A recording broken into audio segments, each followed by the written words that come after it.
What is going on, everyone? It's your guy, Cole Jackson, back here on Road Graders, coming to you with another breakdown of 5 edge rushers the Baltimore Ravens should target in the 2025 NFL Draft. Yesterday, we did interior defensive linemen. If you guys are enjoying this series, if you're looking forward to seeing some edge rushers, hit that like button, hit subscribe if you're new here, drop a comment down below. Let me know what you guys think about who the Baltimore Ravens should be targeting to bolster this pass rush group. Taking a look at the depth chart, obviously we have a full slate here, which has made it an interesting conversation around it being a need. You know, Owe and Kyle Van Noy in there as the projected starters, double-digit sack guys for both of them. You got Tavius Robinson, who's shown some promise. Everyone's hoping for something from David Ajabo. Adisa Isaac, we didn't get to see much of. Malik Ham, also haven't gotten to see much of due to injury. So, I know this is one of those spots where it may feel like if you look at the depth chart, the Ravens are in a good spot, but there's always a but. A very inefficient pass rushing group last year. Good sack numbers, that's great. We're not consistently getting pressure. All of the edge rushers were outside of the top 30 in pass rush win rate. So I still think the Baltimore Ravens, they've needed it since Terrell Suggs left. They need that impact edge rusher. They got to keep chasing it, especially when the draft lends itself to it. So taking a look at some guys that could be BPA picks in the first 3 rounds, I think is absolutely necessary. I personally wouldn't look at an edge rusher outside of the first couple of rounds. I wouldn't look for, another 4th round guy, 5th round guy. That's just me personally. Drop a comment down below if you guys disagree, but I'm really looking for those guys that can come in and be impactful. So we're going to take a look at 5. We're going to start here with James Pierce Jr., a guy who, wow, was that ever blurry? Wow. That's weird. We'll take a look at his numbers first. A guy that, ranked really well in getting total pressures. You can see right there, 43 hurries on the 3rd line, but only 4 QB hits and 8 sacks. 8 sacks still pretty good, but as you will see, this is a player that is more of what I would call a pressure merchant, someone that's getting consistent pressure, super high pass rush win rate, consistently winning his matchup, but wasn't able to get those sack QB numbers. It's funny, if you go to Lance Zierlin's breakdown, his player comp for him was Odafe Owe. But as you'll see, James Pierce Jr. has so many tools that if he was available at 27, it's really hard to pass on.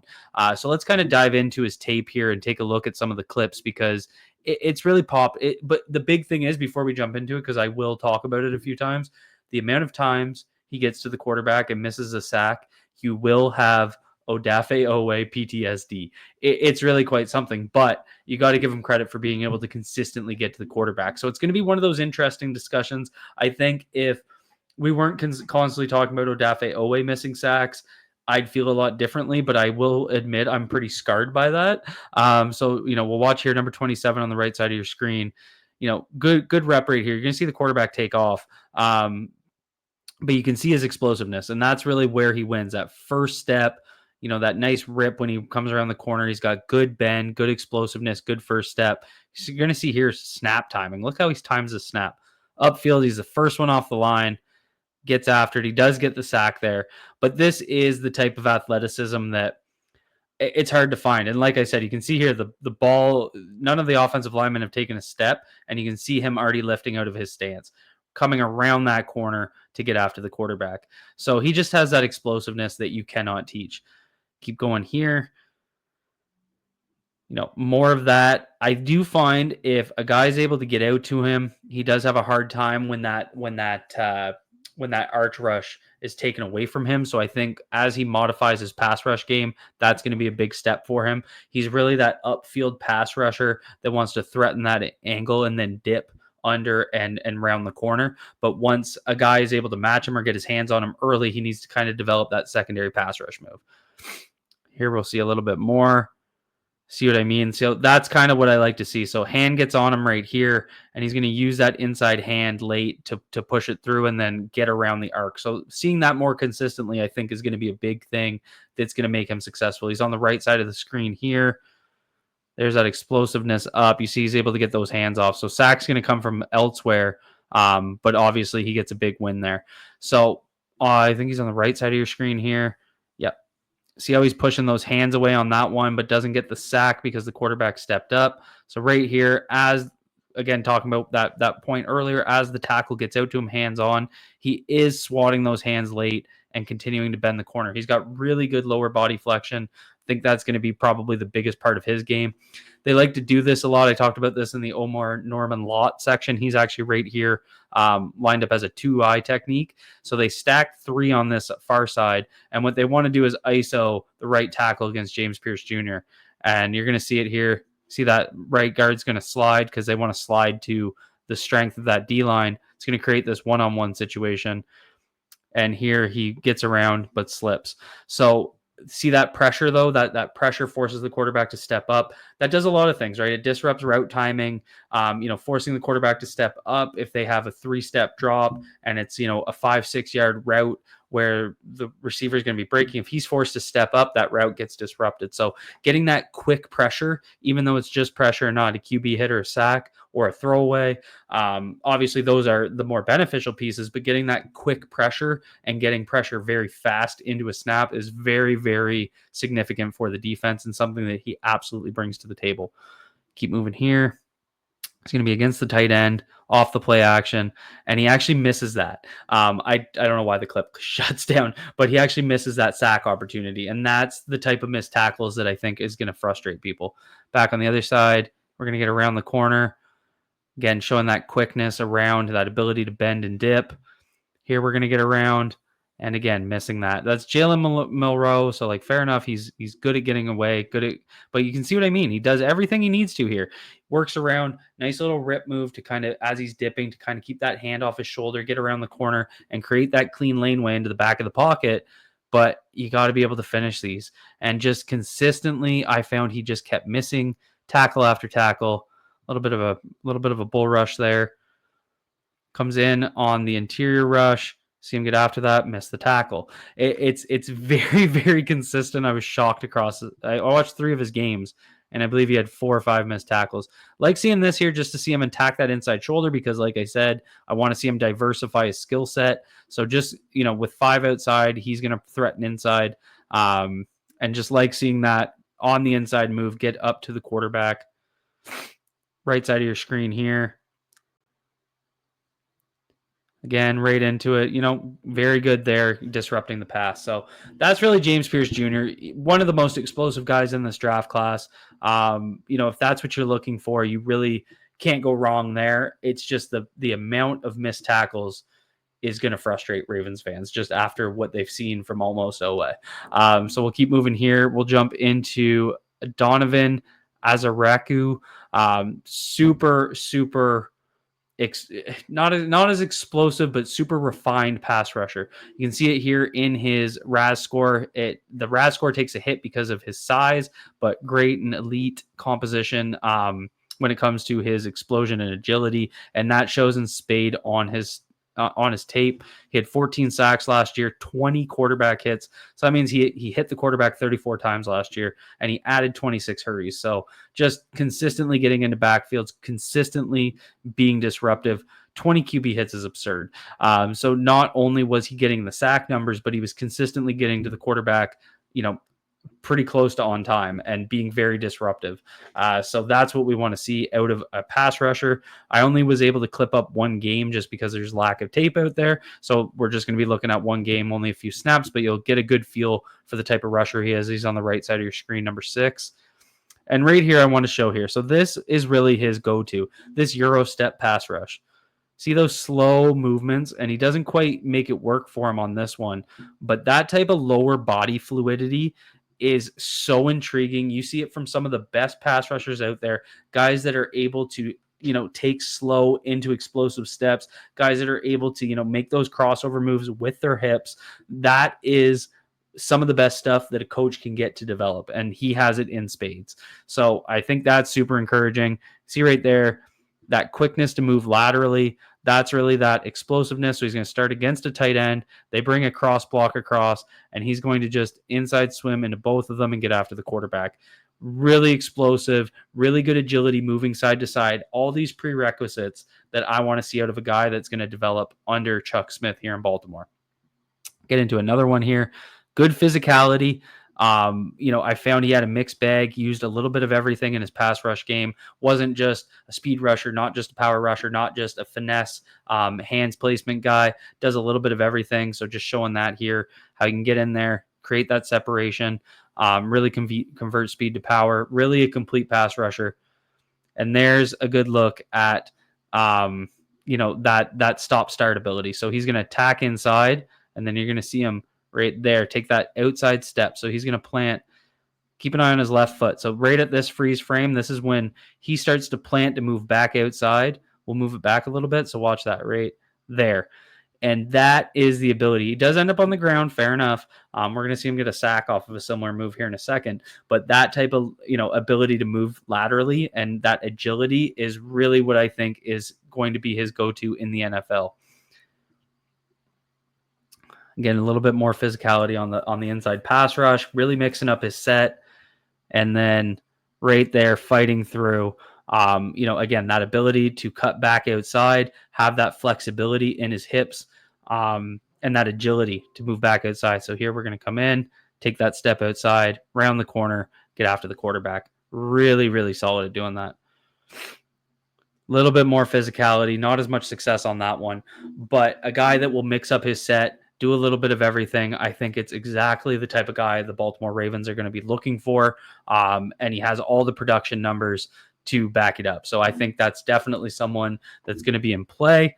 Another guy that I find I'm just way higher on than most other people, even looking at some of the big boards, taking a look at Dane Brugler's The Beast, I'm just way higher on Princely Umanmielen. I think I'm saying it right.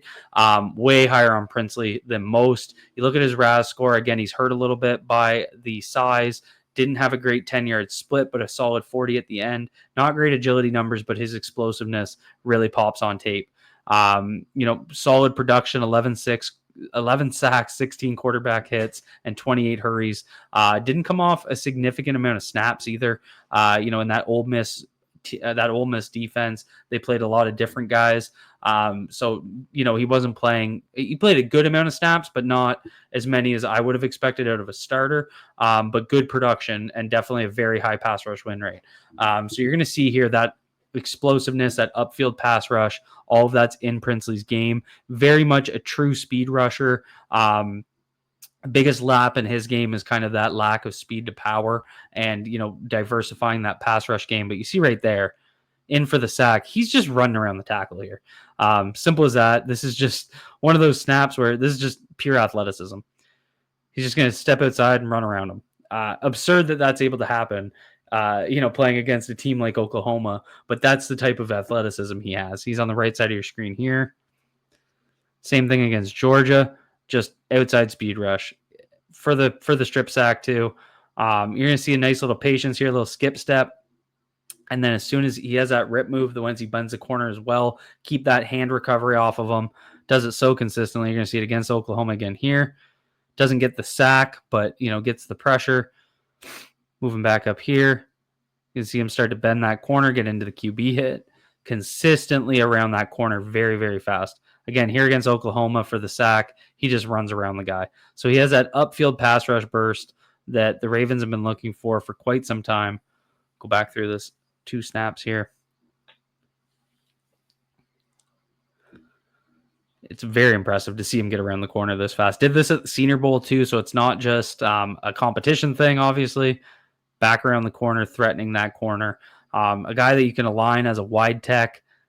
See, this was a very interesting rep to me on this sack because you're going to see the left tackle on a jump set.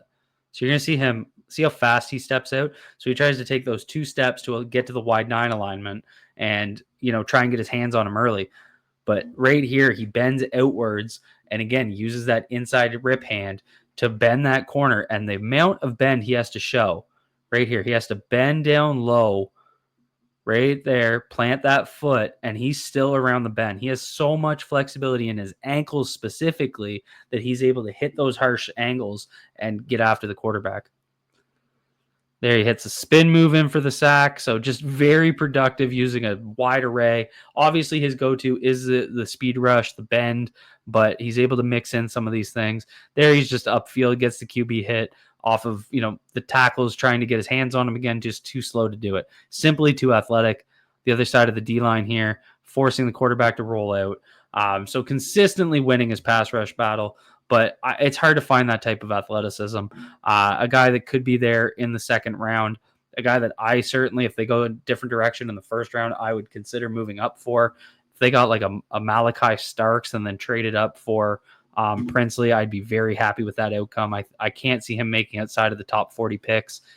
Moving to another guy that really popped to me on film, Kyle Kennard, out of South Carolina. Again, below average size is kind of the route of these pass rushers I've been looking for the last 2 days. Being a little undersized but super athletic. Kyle Kennard definitely fits that bill. Very, very good 40-yard dash, including a good 10-yard split. 10 sacks, 6 QB hits, 23 hurries. Less efficient than a guy like Princely. But what I really liked out of him was his matchup against Will Campbell, and that's where we're going to start. So he's number 5 on this Gamecocks defense. Wide 9 alignment here against Campbell. And you're going to see right there that ability to, go against one of the best tackles in this class. And you're going to see right there, nice bend, nice dip, inside hand rip to bend that corner and get in there on the sack opportunity. Really solid. And he's got this inside pass rush game. This is the type of thing that really got me excited about him. So in this matchup with Campbell, obviously he just won outside. Campbell had a few wins very cleanly. And so what Kyle does here is he sets him wide, gets Campbell out into the second kick step. And as soon as he does that, he plants that right foot right here and then comes back inside the shoulder and gets right by and into the quarterback. So just that awareness to switch up his set or his pass rush plan within that matchup, super impressive, and catches Will Campbell sleeping here to get that QB hit. And a dangerous one, very low. Struggled a little bit against, so this left tackle for Missouri. Yeah, left tackle for Missouri. Bigger, physical guy, and I found when he got his hands on Kennard, he really struggled with him. So you can see right here, Kennard's able to kind of keep some distance. And so what he really benefits there, he goes straight up field. You can see that lining up with these hash marks. He goes straight up field to try and keep that distance. As he does, gets his arm out. And this was the biggest adjustment I saw him make in this matchup. So as he starts to approach, he hits that long arm and kind of pushes him back to create this space. And that's where he can go into his secondary pass rush move. So that was one of the most refined things, just double hand swipe there. One of the best parts about his game was how he operated within his pass rush matchup. He wasn't doing the same thing over and over again. When he was getting beat in a certain way, he found ways to kind of work around that, do something different. And I think that was probably the most impressive thing. Here back against Will Campbell. Again, there's that inside pass rush move. 2 QB hits against one of the best tackles in this class. And so this was a rep that I was talking about earlier where he kept trying to, threaten outside, and Campbell was just athletic enough to kind of push him out the back of the pocket. So that's really where he started to mix it up. And then you're going to see some of these physical reps. So you see how the Missouri tackle, look how quick he kicks out to him. So he's out quick, hands on him, and see how he just kind of bullies him. So that's what I mean. He had to adjust to keep that space between him and the offensive tackle. See, same thing right there. He just doesn't have the space to be able to operate. Get one against Alabama here. Again, just getting out muscled. So that was one of the big concerns I had watching him. Just was lacking some of the physicality when a guy was able to get out to him. But I liked how he operated within his pass rush game. I definitely see a ton of potential there. Certainly a guy that I'm interested in. For me, it's just about how much can his strength catch up to him. We'll jump into Josiah Stewart for our last guy here, out of the University of Michigan. Someone that I wanted to throw this out there because he didn't do any drills. He did just run. This was 3 hours ago. I'm recording this on Monday, so this was today on Monday. 4.85 40-yard dash. Absurdly bad. It's just crazy to see that athletic numbers. This is something that could really tank his stock because that's one of those. I think teams have a lot of those, you don't need to, what's the right word? they have certain benchmarks they need to see hit to be able to draft certain guys. And I'm wondering if that's a 4.85 40-yard dash takes him off certain teams' lists. But nonetheless, very productive pass rusher. 428 or 26 snaps this year, 9 sacks, 8 QB hits, 20 hurries. So, definitely productive, especially for a guy that could go in the mid round, and you'll really see some of his athleticism. So he's going to be on the right side of your screen, number 0 here. There's that upfield burst for the strip sack. This was probably the best part of his game, just upfield and a really, really refined rusher with his hands. And you can see it kind of pay off there for Josiah Stewart to get that strip sack. But really like how he uses that rip move. That's kind of one of his go-tos. So on the left side of your screen here, again, same exact thing in there for the sack. He's just going to work upfield and hit that underarm right there, that rip. And he gets right into the quarterback, absolutely devastates him. On the right side of your screen here against USC, uses a little bit of full physicality here, kind of gets the tackle into the hump, get after him there. So I like, him showing that physicality, especially a guy that's undersized. So just kind of showing that he can work directly into the chest of a tackle. Here we are against Texas. Really like this route. If the quarterback doesn't step up, there's another sack. But really good hand technique here. So he's going to use his right hand, push that edge player off. Really like his balance when he's kind of getting in there and getting physical. Very low center of gravity, keeps his balance really well. So you can see right there, he's going to push with his right hand, open up that lane, come back inside, and then again, if the quarterback doesn't step up there, easy sack. Does go for a touchdown, but nonetheless, a very athletic play from him. See him right here. Relentless rusher. He kind of gets initially jolted and kind of loses initially, but just keeps kind of working and gets after him for the QB hit against Illinois. Back here against USC. And there's just that edge rush, right? That's kind of his dip rip. That's kind of his go-to dip rip with the inside hand. Back against USC, dip rip. Doing that pretty consistently, but working that edge and really threatening upfield with that athleticism. So something that I think is definitely going to be an interesting guy to watch for the Baltimore Ravens, especially with the Michigan connection. You always got to pay attention to that. So there's 5 guys that I think could be in play for the Baltimore Ravens that play the edge rusher position. Drop a comment down below. Let me know what you think of these guys. If you guys enjoyed this breakdown, hit that like button. Hit subscribe if you're new here. And be good to yourselves. Be good to each other. Peace out, everyone.